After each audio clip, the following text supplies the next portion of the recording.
Music. Welcome back, lovely ladies. If you want to become the woman of your dreams, make sure to hit that subscribe button and like this video and join our Patreon for even more exclusive content. Now let's dive into today's story. The sun-drenched streets of Vancouver bustled with activity as people rushed about their daily lives. Amidst the chaos, a lone figure stood out, a man in his early 40s clutching a notebook and pen, his eyes scanning the crowd with purpose. This was Mark Stevens, a seasoned reporter for the Vancouver Sun, on his way to interview the members of the renowned MtF Quartet. As Mark approached the concert hall, he couldn't help but feel a tinge of excitement. The MtF Quartet had been making waves in the classical music scene for over a decade, and their performances of Beethoven's quartets were legendary. But it wasn't just their musical prowess that intrigued Mark, it was the mysterious story behind their mascot, a small worn teddy bear that accompanied them to every performance. The security guard at the stage door recognized Mark and waved him through. Backstage was a flurry of activity as stagehands and musicians prepared for the evening's performance. Mark spotted Thomas Evans, the quartetist, sitting alone in a corner, his instrument case by his side. Mr. Evans, Mark approached, extending his hand. Mark Stevens from the Vancouver Sun, thank you for agreeing to this interview. Thomas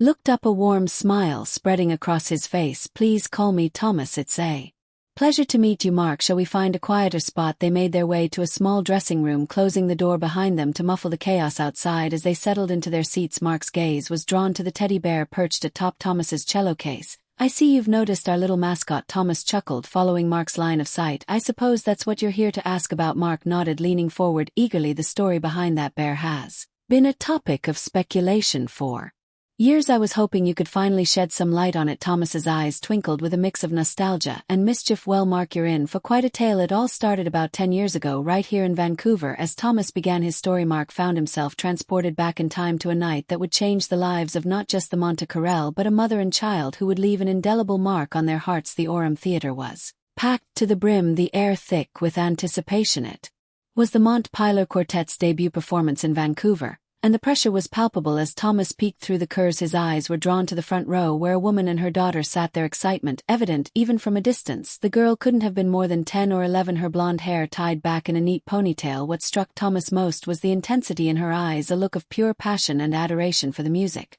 that was about to unfold. As the quartet took their places on stage, a hush fell over the audience. The first notes of Beethoven's String Quartet No. 1 in F major filled the air, and Thomas found himself sneaking glances at the young girl throughout the performance.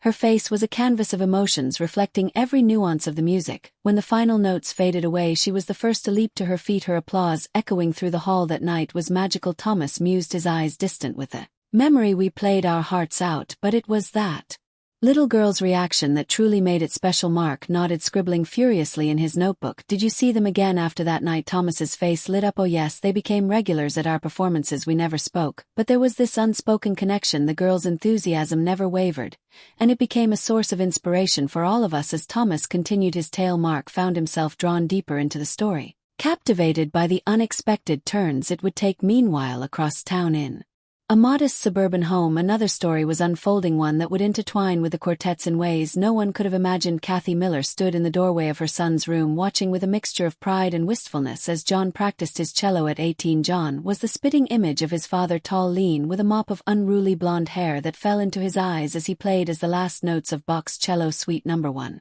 faded away, Kathy couldn't help but sigh. That was beautiful, sweetheart, she said, stepping into the room. Jan looked up, a shy smile on his face. Thanks, Mom, I still need to work on the third movement. Though Kathy perched on the edge of John's bed, her eyes roaming over the posters of famous chests that adorned the walls. You know, she said softly, I always wanted a daughter, someone to share my love of music with, to dress up and go to concerts together. John's hand stilled on his cello, a strange expression crossing his face. Mom, but before he could finish, the sound of the front door slamming interrupted them. Honey, I'm home. Mr. Miller's booming voice echoed through the house. Dinner that night was a cacophony of male voices, with Mr. Miller and Jay's older brother Mike dominating the conversation with talk of sports and action movies. Kathy picked at her food, feeling oddly disconnected from the scene before her. It wasn't until dessert that the conversation took an interesting turn. Mr. Miller, between mouthfuls of apple pie, mentioned an article he'd read in the paper. Apparently that famous string quartet is coming back to town, the MtF Quartet. I think they're called. John's head snapped up, his eyes wide with excitement. Really? Oh, Dad, can we go please? Mr. Miller's face fell. I'm sorry, son, money's a bit tight right now, and those tickets don't come cheap. Maybe next time. As John's face crumpled in disappointment, Kathy felt something stir within her. An idea, ridiculous, crazy, impossible, began to take shape in her mind. She pushed it away, but it persisted. Growing stronger with each passing moment. Later that night, as the house settled into silence, Kathy found herself outside John's door. Her heart pounded as she knocked softly. "Come in." John called. Kathy entered, her hands twisting nervously in front of her. "John, sweetie, I have something I want to talk to you about." John set aside the book he'd been reading, concern etching his features. "Is everything okay, Mom?" Kathy took a deep breath, steeling herself for what she was about to say. "I have a secret savings account," she began. "I've been putting money aside for years, dreaming of the day I might have a daughter to share it with." John's brow furrowed in confusion. "Mom, what are you saying?" "I want to take you to see the Monte Quartet." Kathy rushed on, the words tumbling out in a breathless stream. But I want you to go as my daughter." The silence that followed was deafening. John stared at his mother, his mouth opening and closing soundlessly just as Kathy was about to backtrack to laugh it off as a silly joke. John's face crumpled and he burst into tears. Alarmed, Kathy rushed to her son's side, gathering him into her arms. "Oh, sweet heart, I'm sorry. I didn't mean to upset you. Forget yet I said anything." But John was shaking his head, his words muffled against Kathy's shoulder. "No, Mom, you don't understand. I've always wanted to be a girl. I've just been too scared to tell anyone." Now it was Kathy's turn to be speechless. She pulled back, looking into John's tear-streaked face with a mixture of shock and dawning understanding. "Oh, my darling," she breathed, pulling him close once more. "Why didn't you tell me?" "I was afraid," John hiccuped. "I didn't want to disappoint you and Dad." Kathy's heart swelled with love and a fierce protectiveness. "You could never disappoint me," she said fiercely. "You're my child, and I love you no matter what." As the night wore on, mother and child really talked for what felt like the first time in years. John, who from that moment on asked to be called Joan, shared her fears, her dreams, her secret longing to express her true self. Kathy listened, her mind whirling with plans. "We'll need to get you dressed," she said at last, a smile tugging at her lips. "And shoes, oh, and we'll have to do something about your hair." Joan's eyes lit up with a joy Kathy had never seen before. "Can we really do this?" Kathy nodded, her own eyes shining with unshed tears. "We really can, and Joan, I'm so proud of you." The next few weeks passed in a whirlwind of secret shopping trips and hushed conversations. Kathy and Joan pored over dress patterns and fabric swatches, giggling like schoolgirls as they planned Joan's debut outfit. As the night of the concert approached, the atmosphere in the Miller household grew tense. Mr. Miller and Mike remained oblivious to the secret Joan and Kathy shared, but Joan's nervousness was palpable. Finally, the big night arrived. As Mr. Miller and Mike settled in for a night of television, Kathy and Joan slipped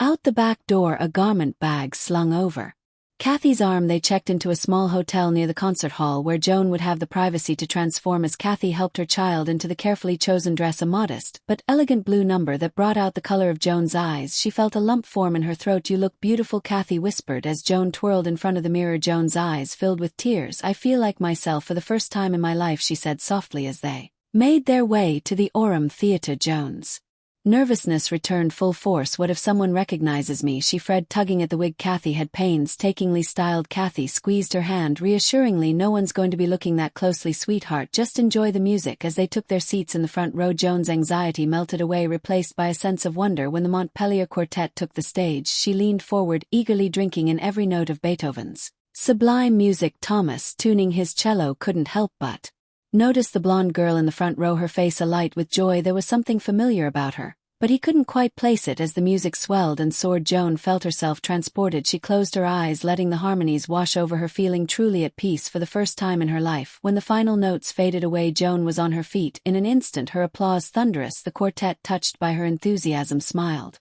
warmly in her direction as they left the theater that night. Joan turned to her mother, her eyes shining. "Thank you," she whispered. "Thank you for everything." Kathy pulled her close, her heart full to bursting. "No, my darling, thank you for trusting me with your truth." Back in the present, Thomas smiled at the memory. "That girl and her mother came to every one of our performances that season," he told Mark. "We never spoke, but their presence became a sort of good luck charm for us." Mark leaned forward, fascinated, and the teddy bear Thomas chuckled a yes. "On the night of our final performance, the girl approached us backstage. She handed us this little bear with our initials embroidered on its chest. She said we'd given her the greatest gift of her life, and she wanted to thank us." As Thomas finished his tale, Mark sat back, his mind reeling. "What an incredible story," he breathed. "Do you know what happened to the girl?" Thomas shook his head. "We never saw her again after that night. I often wonder where life took her." As Mark packed up his notebook, a thought struck him.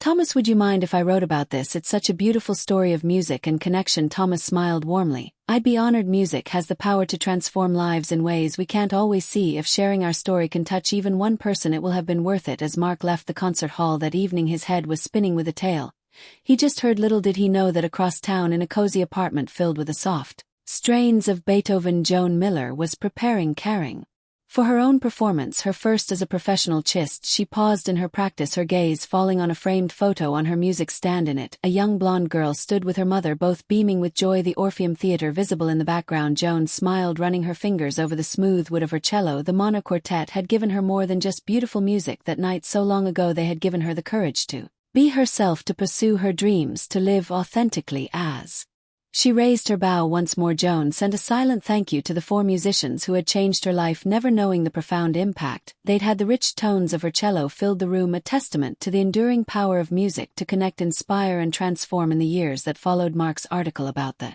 Montpellier Quartet and their mysterious young fan became something of a local legend. Music lovers would often scan the audience at classical concerts, wondering if the girl with the teddy bear might be among them. What they didn't know was that she was often there, not in the audience, but on stage, her cello singing with the joy of a soul finally at peace with itself. And in a dressing room backstage at concert halls around the world, a small, well-loved teddy bear still watched over the Miller Quartet.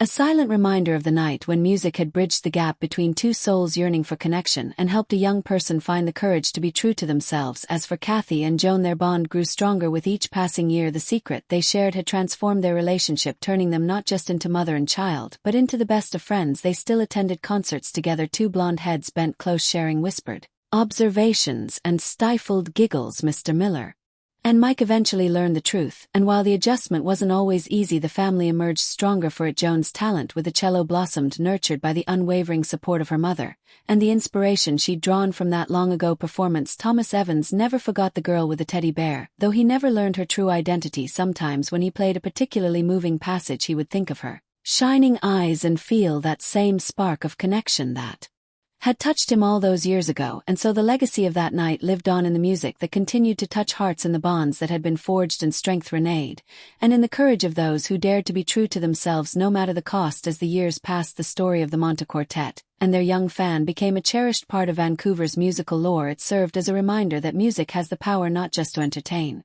but to transform, to give voice to the voiceless, to bridge divides, and to inspire courage in the face of adversity. In concert halls and practice rooms, in the quiet moments between notes and the thunderous applause of standing ovations, the spirit of that long-ago night lived on. It whispered of hope, of acceptance, of the deep abiding power of being true to oneself. And somewhere in a room filled with music and memories, a small teddy bear sat, watching, its button eyes gleaming with the secret of a night when music had changed everything. Did you like the story? Hit that like button and tell me what you thought in the comments. Do you want to hear more stories? Subscribe and hit the bell for exclusive content and early access. Check out our Patreon. You can find the link in the description, or you can watch any of the videos shown on my right. Thank you for watching, and see you in the